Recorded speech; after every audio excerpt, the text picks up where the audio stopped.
Hello, and welcome back to my channel, the Yogi Minimalist Fit Enthusiast.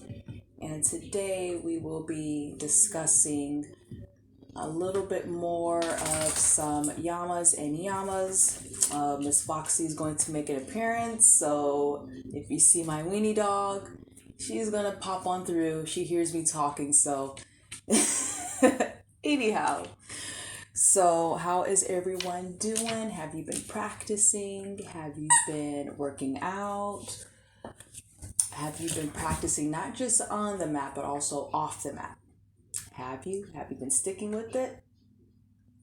And if so, how often are we practicing this? Because it's a practice, not just on the mat but also off the mat, especially when it comes to yoga ethics. Um, this has been sitting heavy with me as I am learning more about it myself, but also with the stuff that's going on in today's world.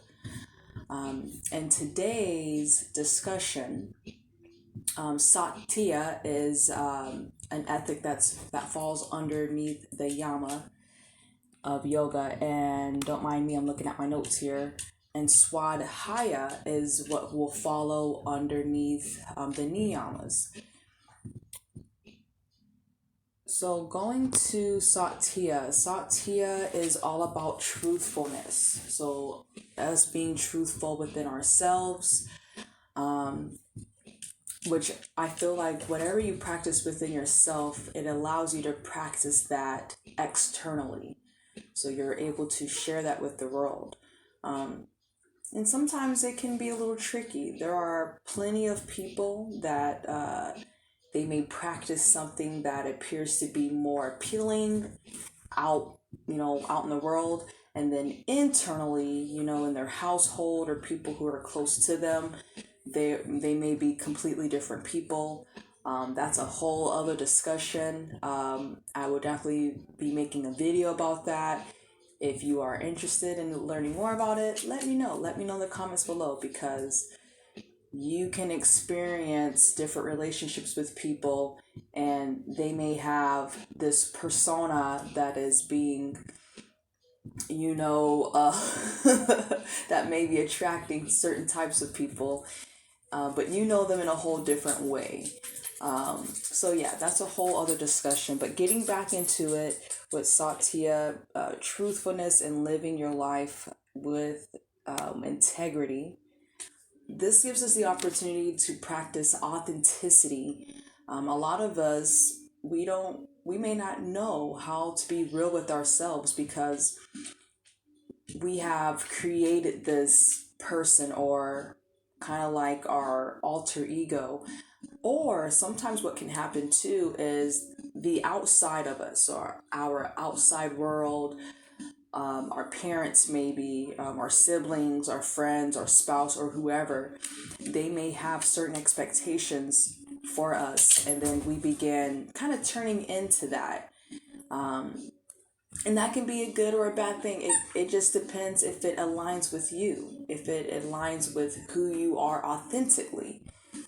Sometimes if things are not aligning with you, then you kind of feel unbalanced. Okay, so with authenticity, it's being real with yourself versus being nice. So this is really important, because you don't have to necessarily be nice. Some people have that expectation that, you practice yoga or you're this yogi, but you're still a human being. And being real is being real. You don't necessarily have to be nice to be accepted. That's a whole nother, that's a whole nother video, right? And then, being nice can only last for a certain amount of time. And then, the truth will come out. Truth is going to come out. Niceness, it can oftentimes conceal the being truthful. But being truthful is all about being fearless. It has some type of substance. You're not just being a doormat. You're not just allowing people to step on you, use you up. We're not allowing that. You're being real with yourself. You're being honest. You're practicing the candor, not just outward, but within yourself too. And then self-expression. So when you're being authentic and true with yourself, it's all about connecting that together. And when you express yourself, that is all a part of Satya. And then when you're able to express yourself, your energy, the energy shifts. So, and I don't know, let me know in the comments below if you experience this. One moment, I'm gonna let Foxy on out.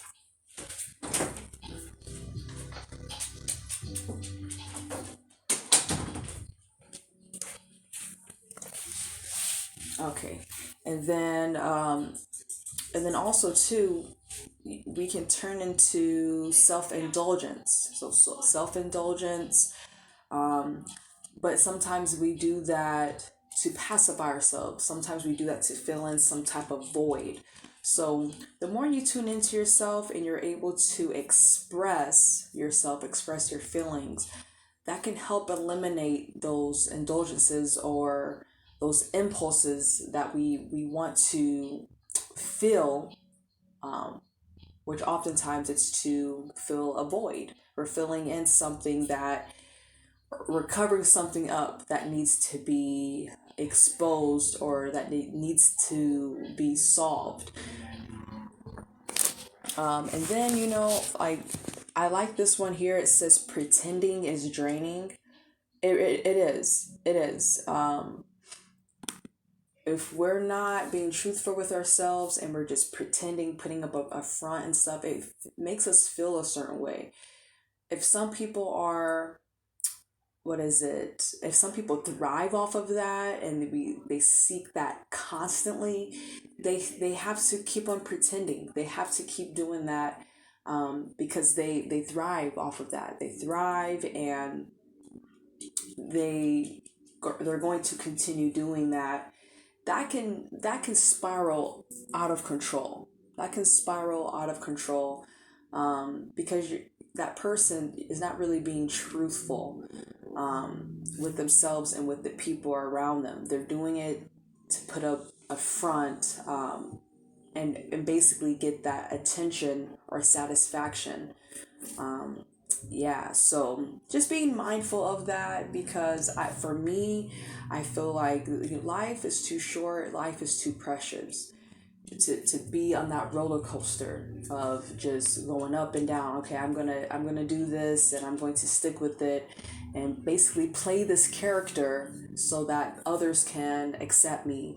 But do you accept your character? Do you really and fully accept yourself? It's just something to really think about. And then it brings us to evolution.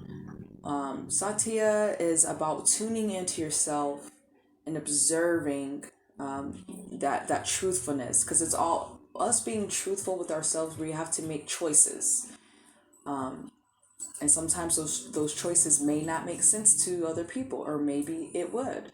But again, when you're trying to align yourself with your purpose, and just better yourself as a better person, you have to make choices. That's just how it is. Of course, you want to act with integrity.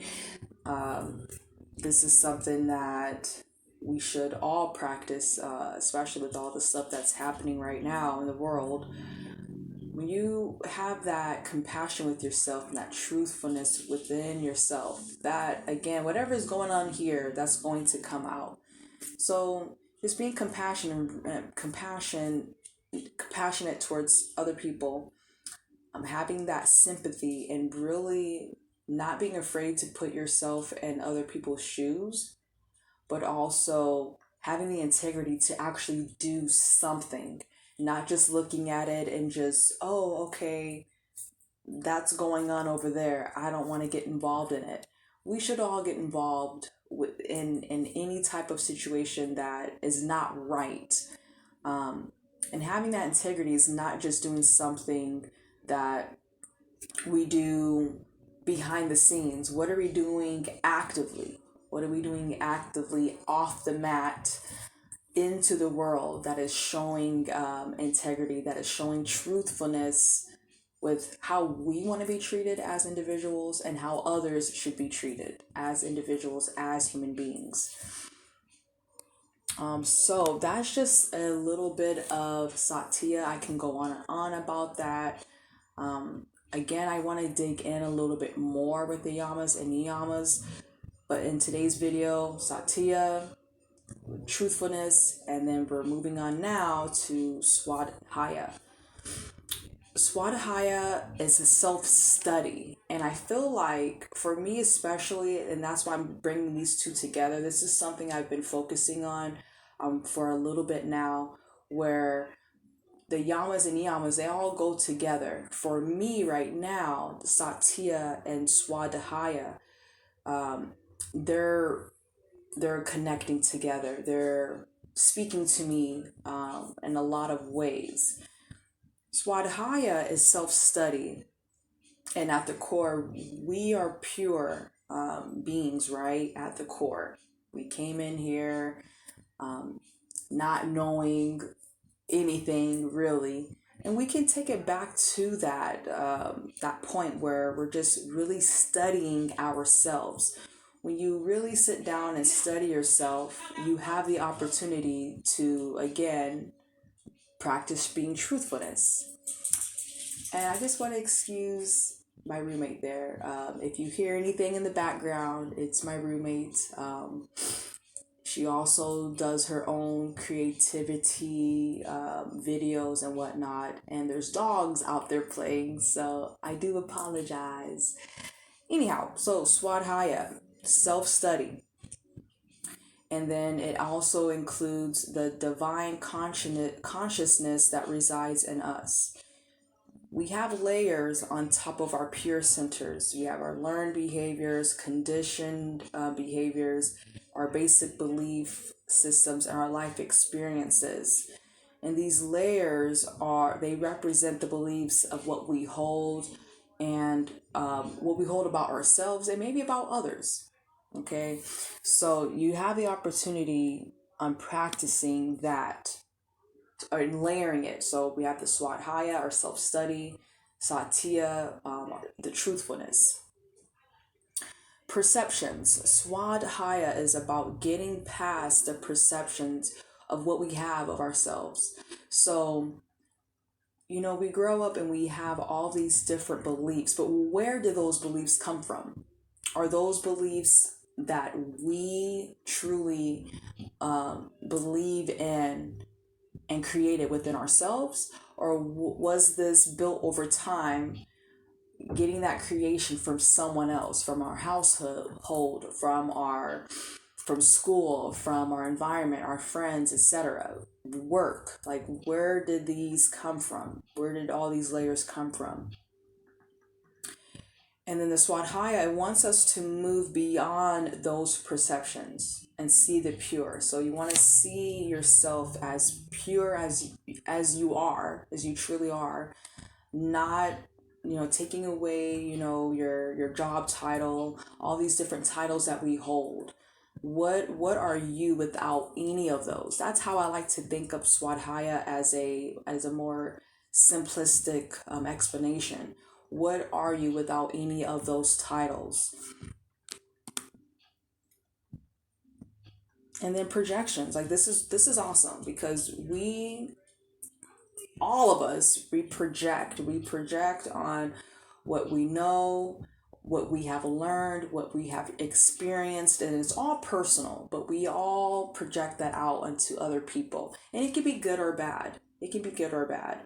But taking that away, because again, it's something that has been learned over time, and really just getting into your internal self. What does that mean to you? Again, the beliefs, where do they come from? Where do these beliefs come from? Are they coming from our early childhood? Maybe the beliefs were embedded so deeply. We don't become aware of that because it's been in us for so long. For example, I have my master's degree in psychology, concentrated on behavioral health. And the people around me who know that, I may say some things, and not in a spiteful way, not in a mean way, but I may say some things that may go along with someone's behavior as an example. And some people may say, "Oh, okay, I believe that," or some people may, "Oh, that's because you have your master's degree in psychology, so you're using your psychology stuff on us." And again, people are going to understand things from their own level of perception, and they're going to project. We all project, so that me doing that can be considered a projection, right? So, but it's all in your intentions of why we do things. So oftentimes for me, it is a self-study. It's coming from experience, personal experience of myself, of my actions, or what I've seen through observation. So it's just one of those things where you ask yourself, where do these beliefs come from? Have I seen this before? Is this behavior repetitive? And why do I think like this? So again, self-study. You're really taking the time to study yourself. And then Swadhyaya, it highlights the I. So the ego is the I. The ego makes things personal, places judgment, and then it has a reaction based on our own previous experience. The ego makes the happenings, so anything that's happening to you personal. There is a lot of that, regardless if you are empathetic or not. Some people may take things very personal, maybe thinking more so up here and not in here. So it kind of just depends, but practicing Swadhyaya will give you the opportunity to discover that. You can really think to yourself, am I thinking so much up here in my ego? Like, is the ego thinking and me taking things personally, and I'm not looking at the whole overall picture, or am I thinking more so with my heart? So it just gives you the opportunity to really think things through. The reason why Swadhyaya and Satya are sticking with me at this moment in time is because I really feel that it's important to pay attention to yourself and see what improvements you need to do. Oftentimes, we're looking at others and making recommendations for them. I know for me as a yoga teacher and as a personal trainer, it's something that comes naturally, because you've been doing it for so long. You've been trained to do it, and you've been doing it for all these years, for however long. Sometimes it just comes natural, and oftentimes because of the profession, it's not necessarily coming off as a bad thing. A lot of it, and I'm only speaking for myself again, just from my own self study and practicing truthfulness. You've been in that route before. So for me, I've had over 40 pounds on me. No one gave me the guidance or assistance because of the type of environment that I was in. So for me, once I sought outside that environment and got closer with people who are on the same journey, same mindset, it really makes you think of yourself differently. Think of not just yourself, but what you are around. So it really just makes you have that moment, and we all should have that moment of thought of improvement. We all have the opportunity to improve ourselves. I really find that practicing this on the mat, off the mat, it gives us the opportunity to be more loving, more compassionate with ourselves, which is what we need. I feel like in this day, especially now in this day and age, we need to learn to be more compassionate with ourselves. A lot of this stuff, a lot of this hatred, unfortunately, is coming from hatred within yourself. Who do you know who hates themselves? Or no, let me rephrase. Who do you know who loves themselves, loves their life, goes out and just hate people? People who take care of themselves and who love themselves, they don't have time to do that. And they don't want to put that energy out there. So when you think to yourself and really sit down and learn about yourself, learn about, what makes you tick and how you can improve yourself, the things that you enjoy, the things that you're passionate about, and putting your energy more into that. When you really take the time to do that, it allows you to be more loving and compassionate with yourself. When you're able to do that, you can take that out into the world. So that's what, for me, yoga ethics is all about. It's not just about yoga and then practicing all these different poses on the mat, which is great. That adds to it. That adds to the whole experience of practicing yoga. However, in including the yamas and niyamas, and just thinking of yourself more than this physical body, and being compassionate, because we're all here, wanting to live, wanting to do better. But how you apply yourself is the major breaking point. Because if you don't apply what you practice, then it's not going to really go. But if you do apply it, you're going to start aligning yourself with other things. All of those things are going to come towards you. So yeah, I really feel passionate about this because I feel that we all need it. All of us need it. Maybe some more than others, but to some degree, we all need to practice Satya Svadhyaya off the mat and carry that with us out into the world. As you're meditating and really just getting yourself into that deep thought, that gives you the opportunity to practice any of these. Okay, so you can practice Satya, sitting up nice and tall, being true to yourself, being still with yourself, and thinking of ways or better ways you can express yourself. Same thing with Swadhyaya. Sometimes when we sit down and have, some people don't like to discover or have a self-reflection. It may make them feel uncomfortable, but why? Why does doing any of these things make you feel uncomfortable? What is it about yourself that you may or may not like? And how can we fix that? How can we address those things, address those feelings? Is it something that's within yourself? Is it something that's on the outside that's making you feel this way? So that's what I would like for you to do as your yoga homework for practicing yoga off the mat. I want you to think of ways that you can practice the yama and niyama, the yama for Satya and the niyama for Swadhyaya. What are ways that you can practice these yoga ethics? And if you are already practicing this, I want to know, how are you practicing this? Let me know in the comments below. Thank you so much for joining me again for Yoga Talks, Yoga Off the Mat, and I will see you in the next video.